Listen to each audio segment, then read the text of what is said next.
Hello and welcome back to the channel. Today I'm boarding MSC Virtuosa and we're heading on a short 4-night cruise sailing from Southampton. I've cruised on MSC Virtuosa before, but that was during the COVID restart and things were very different then. This is going to be my first time in Yacht Club and I'm really excited to share the experience with you. If you have any questions at all, pop them in the comments and I'll do my best to answer them for you. One of the things that was good about being in Yacht Club was the flexibility to check in and board at our own convenience, which maximised the amount of time on the ship, especially when it's a short 4-night cruise. As I'd stayed in Southampton overnight, I arrived at the terminal around 10 AM. Well, it started to get busy here already this morning. People getting on and getting off, so I'm just going to head across to the Yacht Club priority check-in. The process for getting through security was very smooth. One of the workers from the terminal gathered a small group of Yacht Club guests together and we were fast-tracked through security and then into the private Yacht Club area to complete the check-in formalities. So we come through to the private Yacht Club area to take a seat and to check in. They've got some drinks here as well. So I've been brought a glass of champagne, given some information about boarding and also a form to choose which complimentary bottle of wine, champagne or spirits I would like. So all checked in, I've got my cruise card here, it's all good, and I'm looking forward to getting on board now. I'm really excited about it too. We're just being escorted to the topsail lounge by one of the butlers. Good morning, thank you. Get your barcode ready, please, to be scanned. Boarding at this time, the ship was considerably less busy than at the regular boarding time, so it was nice to have a wander around whilst it was quiet. On this trip, I stayed overnight in Southampton. We live about 90 minutes drive away and normally park either with ABP parking or parking for cruises, but as I knew I'd be able to board early, I decided it would be easier to stay overnight. Also, the parking was £99 for 4 nights, which seemed a bit steep. Check out my review of the Moxie Hotel. The hotel was about 10 minutes walk from Southampton Central Station. I had a good stay there and it was only about 5 to 10 minutes in an Uber to get to the port. So just got sat down in the topsail lounge with another glass of something fizzy. Could do with a coffee quite soon, I think. As if by magic, the coffee appeared. I'm quite fussy about coffee, and this was really good cruise ship coffee. Obviously, this is just boring old Southampton, but once we got out to sea, the views from the topsail lounge were absolutely stunning and definitely the best views on the ship. I took my first look around the topsail lounge. There was always plenty of seating, and it never felt too busy. It was my favourite place to sit with a book or a Sudoku and to watch the views. It didn't seem to matter what time of the day or night it was, there always seemed to be a great selection of savoury and sweet treats in this area. I definitely made full advantage of that.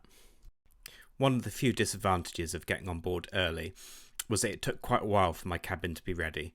Well, it was ready after lunch, which is similar to non-yacht club really.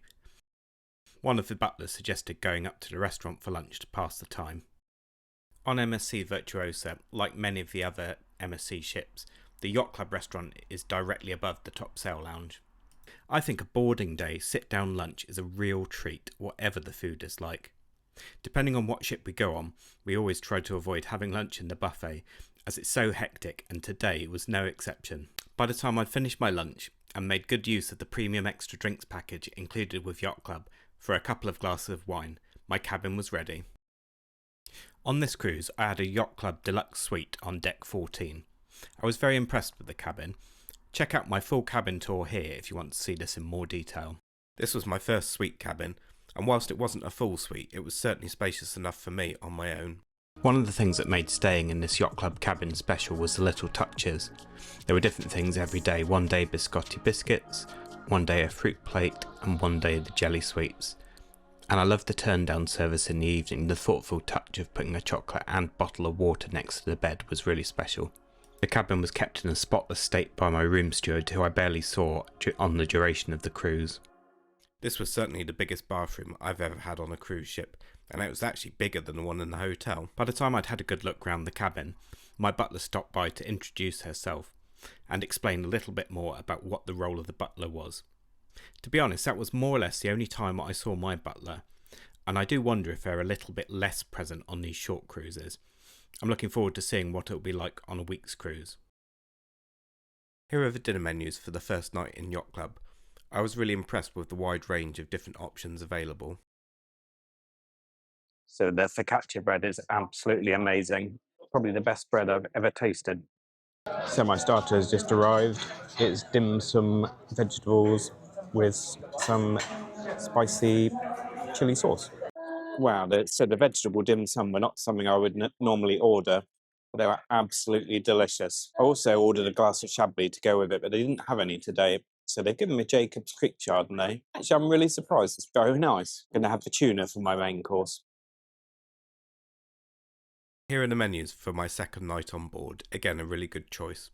Whenever I'm travelling with Milo, who's nearly 6 now, he always insists that I have the snails when I see them. I have to say that I've never really had very good snails on board the ship, much better in port. I think my favourite dish was the tiramisu, which I might have had more than twice, and I would have had it 4 times if I wasn't so tempted by the petit four selection that I'd seen someone else eating. I also wanted to try the Black Forest cherry gâteau, which was a bit nostalgic for me, as I remember eating it in the early 80s. The cheese trolley also looked amazing, but there's only so much that one person can eat. My least favourite food was probably the beef fillet Oscar style. I found the crab on the steak a bit like a crab stick. I'm not sure if it was or it wasn't, but it wasn't very enjoyable. One of the things we'd enjoyed less on our previous MSC Virtuosa cruise was the fixed dining times, and this wasn't an issue at all in the yacht club as it was open seating dining. Steak was very good, although personally I prefer a ribeye to a fillet. On Mediterranean night, I did something that I never do on cruises. I couldn't decide between a lasagna and the veal ossobuco, so I ordered both, and they were both absolutely delicious. I was just too full afterwards though. I thought that these little butter cloches that they had on the table were really cute. Overall, I was really happy with the Yacht Club restaurant. I thought the food was good to excellent. I wouldn't say there necessarily were any standout dishes, although I did enjoy the fillet steak with the peppercorn sauce. When it arrived, I wasn't sure I was going to like it, but it was really, really good and much better than it looked. I never had to wait too long for the food. The food was hot, which is one of my real bugbears, and it was freshly prepared. On this cruise, I didn't eat at any of the other restaurants. On our previous MSC Virtuosa cruise, we had excellent food in Indochine and also in the steakhouse, but having paid extra for Yacht Club, I felt like I should make the most of that experience. I didn't really eat breakfast, as I was normally too full from the night before, but one day I had a few small bits from the selection that was offered in the Top Sail Lounge, and they were absolutely delicious. I enjoyed eating lunch at the Yacht Club pool deck restaurant. They obviously don't have as wide a choice of food as you'd find in the main buffet, but what they had on offer was of good quality and really tasty. I was so lucky with the weather on this cruise, and there's nothing better than sitting and having lunch outside in the sun. One day I had a burger and was a little bit underwhelmed.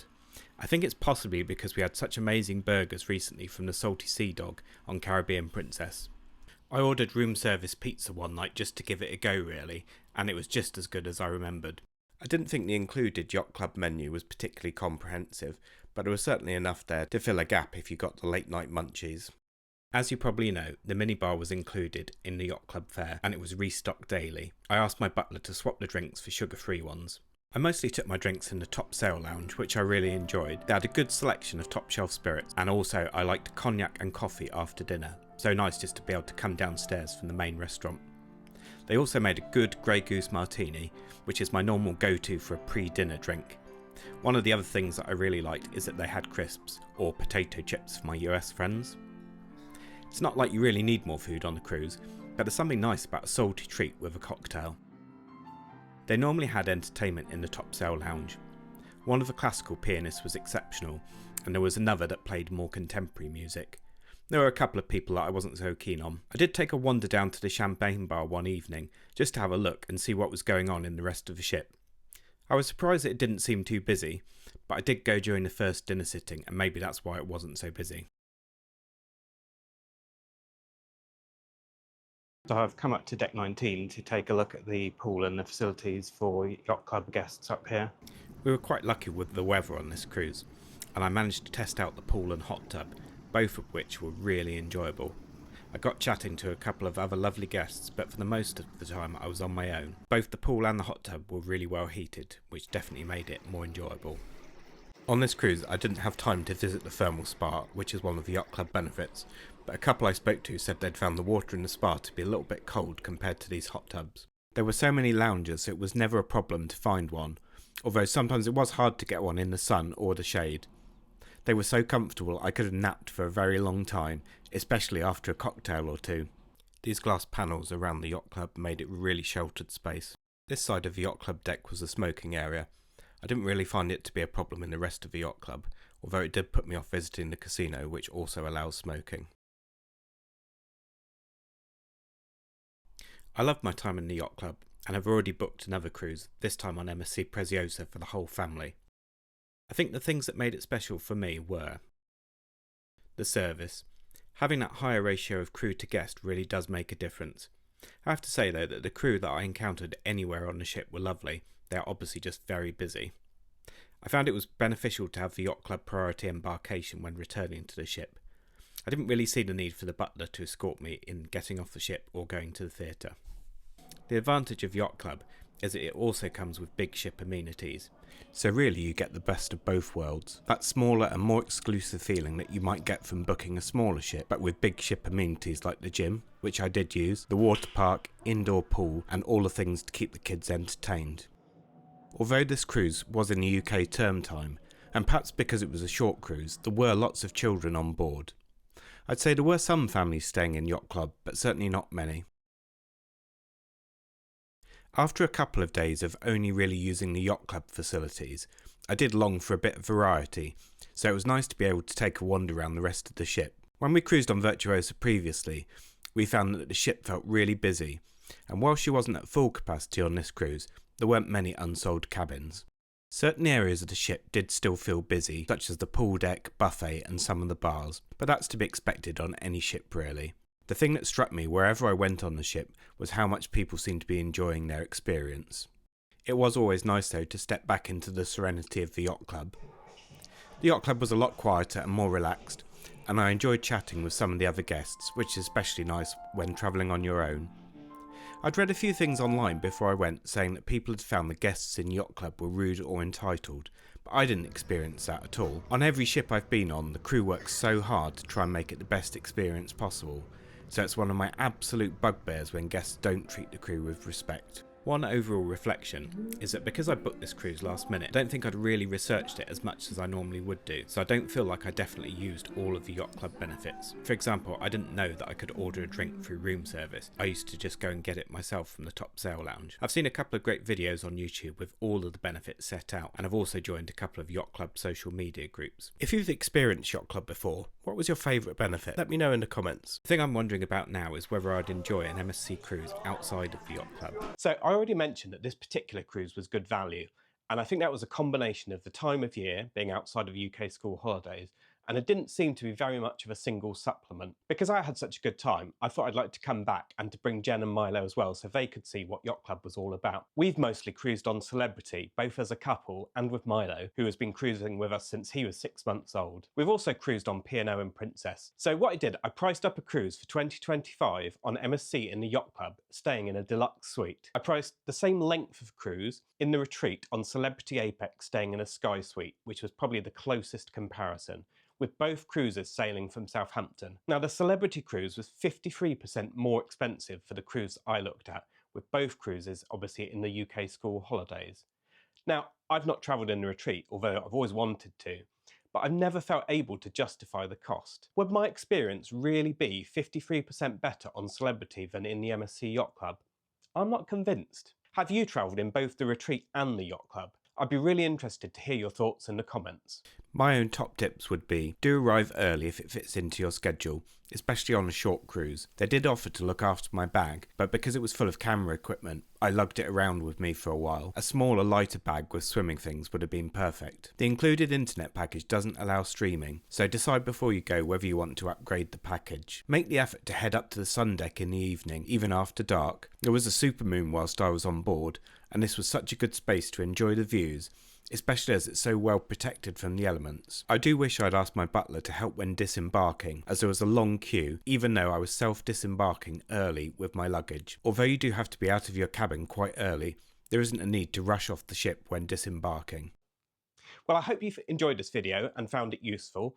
Please don't forget to give it a big thumbs up and also to subscribe to our channel. We've got lots of exciting cruise and hotel things coming up over the next few months, so you definitely won't want to miss those. Thanks so much for watching, and I'll see you soon.